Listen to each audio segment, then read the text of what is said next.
professionnelle continue. Quelques éléments sur ce qu'on peut tirer de cette évolution de la FPC dans le secteur agricole.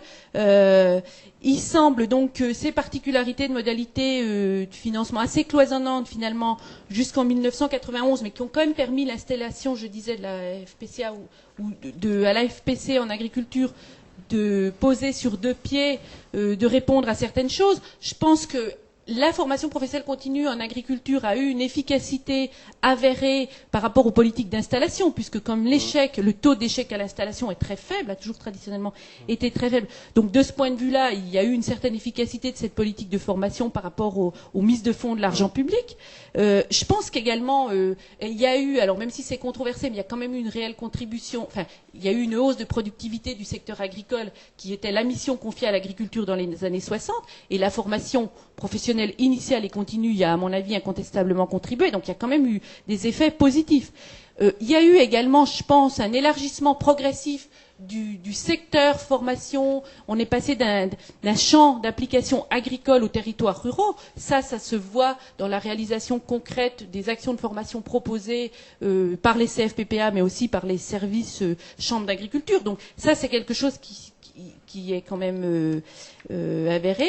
Et puis, je pense qu'il y a eu aussi les outils de la FPC appliqués au secteur agricole ont permis quand même une réelle adaptation au public avec des efforts en matière d'individualisation, même si on pourrait beaucoup en discuter. Il y a quand même eu la mise en place d'un système de certification spécifique avec les unités capitalisables.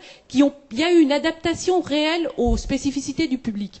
Ça, c'est les points positifs de l'évolution de cette FPCA.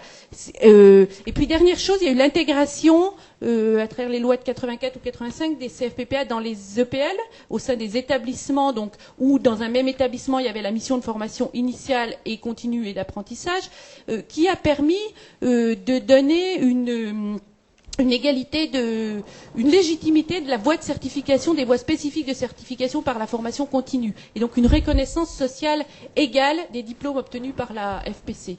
Voilà. Par contre, là où il y a des questions qui se posent sur le bilan qu'on peut tirer, c'est quand même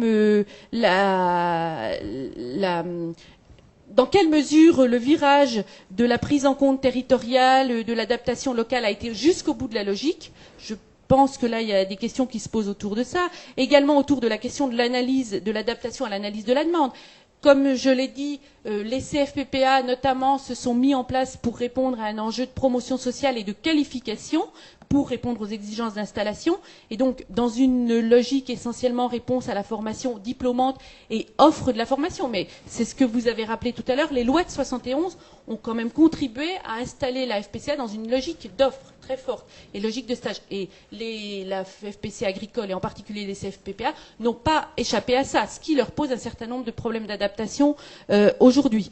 Et puis il y a quand même également une autre question qui se pose par rapport aux atteintes de la mission formation professionnelle en agriculture, c'est la prise en compte du virage environnemental et de la gestion territoriale de l'agriculture.